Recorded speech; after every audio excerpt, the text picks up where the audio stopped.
Hello students, this is a continuation of the previous lectures on Indian Economics Module 10, which deals with areas of concern. In that part of the syllabus, we are dealing with social security legislations and the measures that have been taken to improve social security of workers. Now let us start with Employees Provident Fund and Miscellaneous Provision Act of 1952. Retirement benefits in the form of Provident Fund, family pension and deposit-linked insurance are available to the Employees Provident Fund and Miscellaneous Provisions Act 1952. The objective of this act is to make, number one, some provisions for the future of the industrial workers after they retire. The second aspect is to provide for the dependents in the case of the employee's death. And the third is to cultivate the spirit of savings among the employees. The Act covers 136 industries, classes of establishments employing 20 or more persons. The rate of contribution is 12% under the Act. Employees are required to make a matching contribution. Refund and claims under the scheme, a subscriber can withdraw the full amount of the fund in the following cases. Number one, retirement from active service after attaining a retirement age. Number two, retirement on account of permanent and total incapacity. Number three, migration from India for permanent settlement abroad. Number four, termination of service in the course of mass retrenchment. Full amount of employee's contribution with interest is payable only when the subscriber has remained a member of the scheme for at least 15 years. If a subscriber remains member for less than 15 years, only a part of the accumulation of employee's share is payable to him. However, in all cases, he will always get back his own contribution to the fund. The scheme also provides for payment of non-refundable advances in certain contingencies like illness of family members, house building, purchasing shares of the Consumers Cooperative Credit Housing Societies, marriages of the members of his family or of himself, damage to property due to some grave calamity, etc. Now let us try to understand the Employees Provident Fund Scheme 1952. The Employees Provident Fund Scheme 1952 seeks to provide financial security for employees in an establishment by providing a system of compulsory savings. The scheme covers employees getting wages not exceeding 6,500 per month. As on March 31, 2009, total number of establishments and factories covered were 5,73,063, in which total membership was 470.72 lakh. A death relief fund has been set up under the Employees Provident Fund scheme. As a measure of immediate relief, up to 2,000 rupees is admissible to the nominees or the heir or heirs of such of the deceased members whose pay at the time of death does not exceed 1,500 per month. In case the death has occurred on or after April 198, Employees Deposit Linked Insurance Scheme 1976 is another aspect that we have to deal with or understand. The Employees Deposit Linked Insurance Scheme was introduced for the members of the Employees Provident Fund and the exempted Provident funds with effect from August 1st, 1976. A special feature of this scheme is that the members are not required to contribute to the insurance fund. Only the employer and the government are required to make contributions. On the death of a member, the person entitled to receive the Provident Fund accumulations would be paid an additional amount equal to average balance in the Provident Fund account of the deceased during the preceding 12 months. The maximum amount of benefit payable under the scheme is rupees 1 lakh. Now let us look at another act, the Payment of Gratuity Act 1972. Gratuity is defined as a lump sum payment made to the worker or to his heirs by the company on termination of his service due to retirement, retrenchment, invalidity or death. The Payment of Gratuity Act 1972 is applicable to factories, mines, oil fields, plantations, ports, railways, motor transport undertakings, companies, shops and other establishments. The Act provides for payment of gratuity at the rate of 15 days' wages for each completed year of service, subject to a maximum of 10 lakhs. In the case of seasonal establishments, gratuity is payable at the rate of 7 days' wage for each season. The Act does not affect the right of an employee to receive better terms of gratuity under any award or agreement or contract with the employer. Now there is another act, the Employees Pension Scheme Act 1995. This scheme was introduced for the industrial workers with effect from November 16th, 1995. Under the scheme, pension at the rate of 50% pay is payable to the employees on retirement, superannuation, on completion of 33 years contributory service. A minimum 10 years service is required for entitlement to pension. Depending upon the salary and service of the employee at the time of death, the scheme also provides for grant of family pension ranging from rupees 450 per month to rupees 2,500 per month.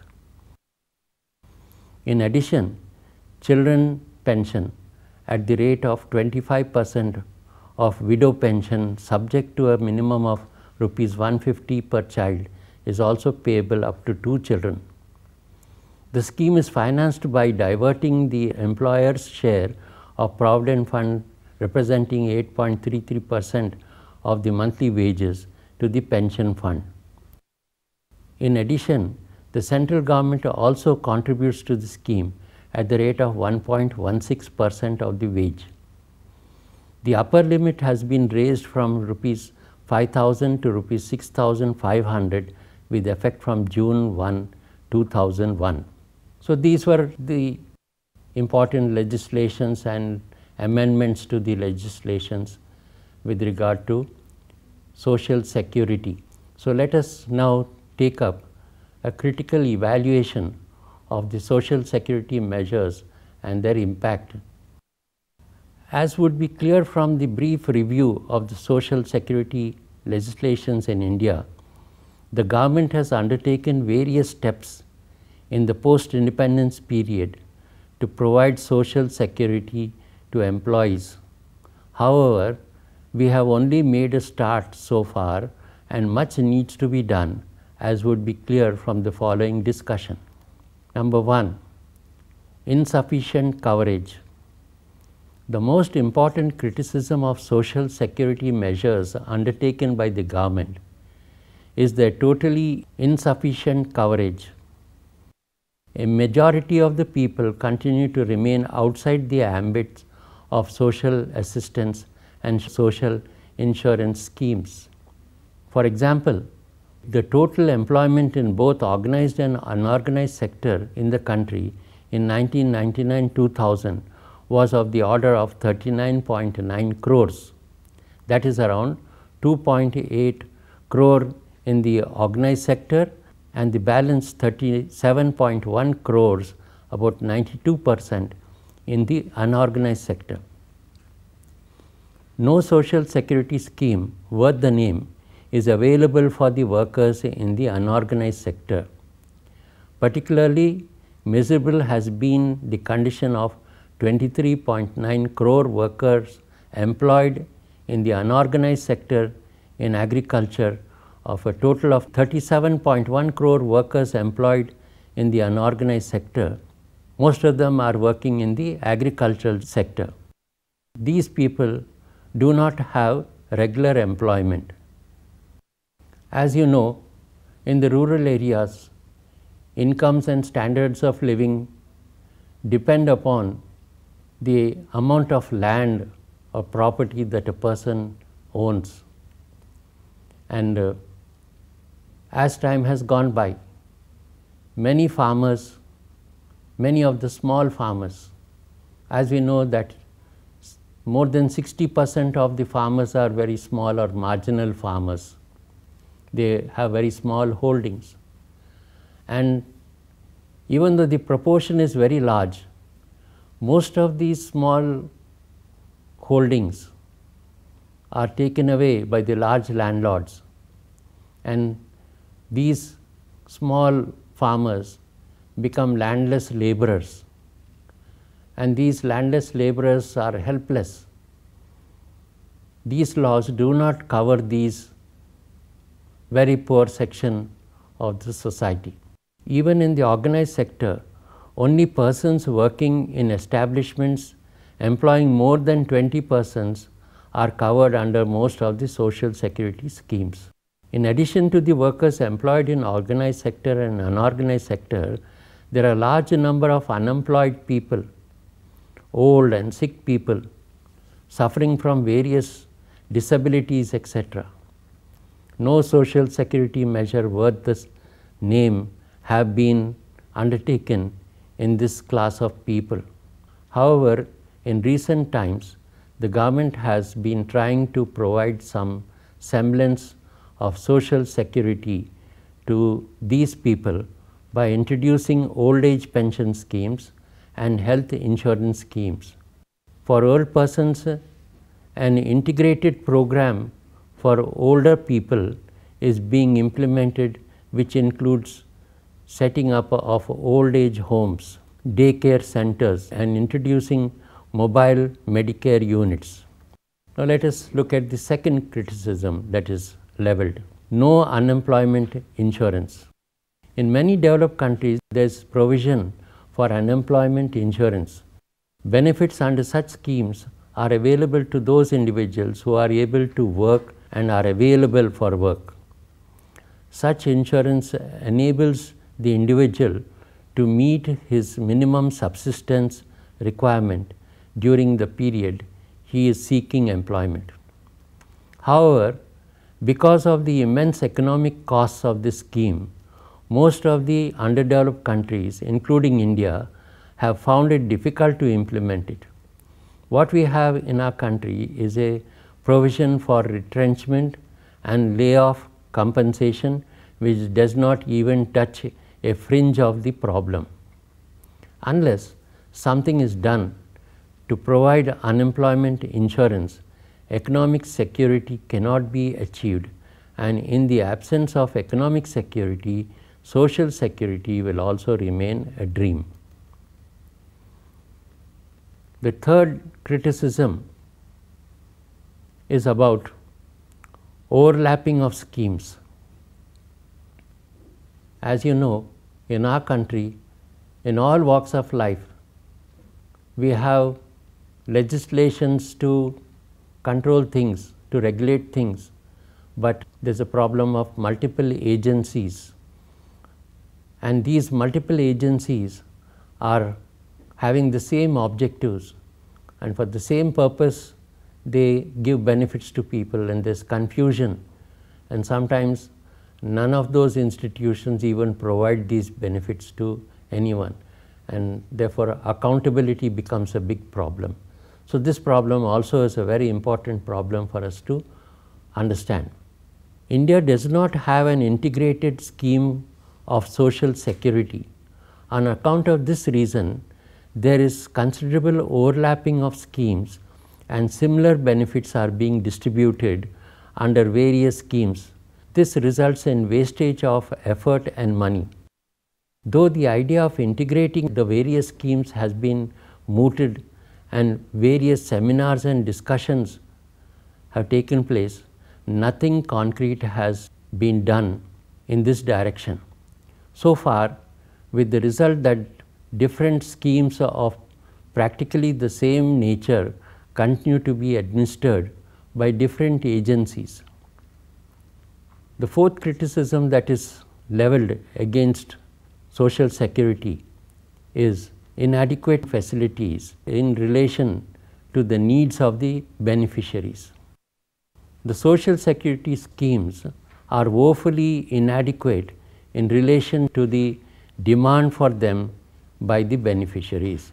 For example, the medical and dispensing facilities available under ESI scheme are very insufficient. The number of dispensaries and hospitals is much less than desired. Even the dispensaries and hospitals that exist are understaffed.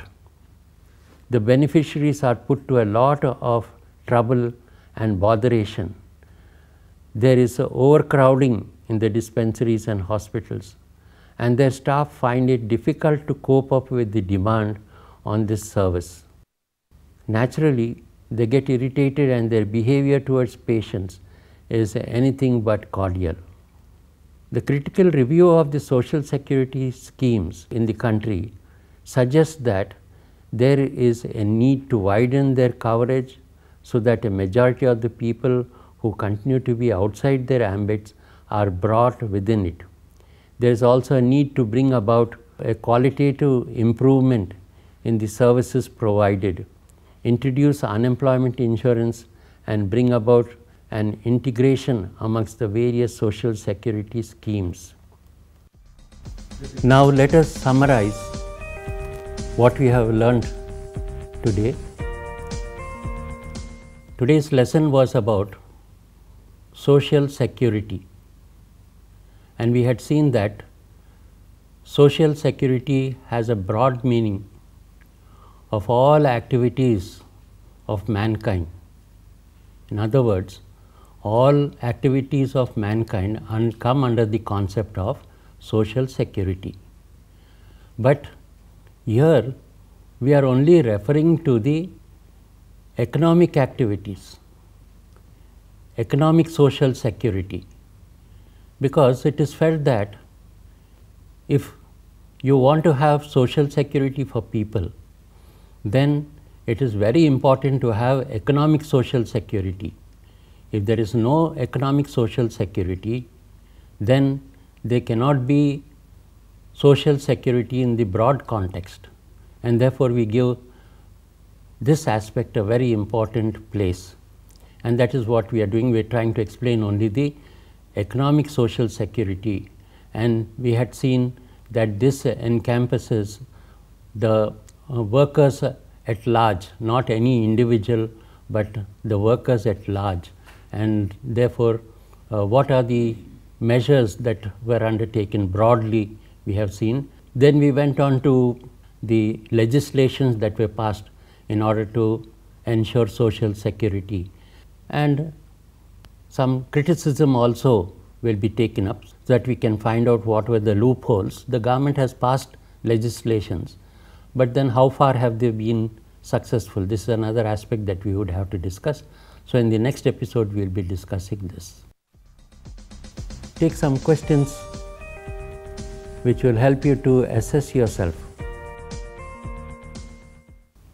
Question number 1 is, what do we usually mean by the term social security, and under what broad connotations are these schemes to ensure social security carried out?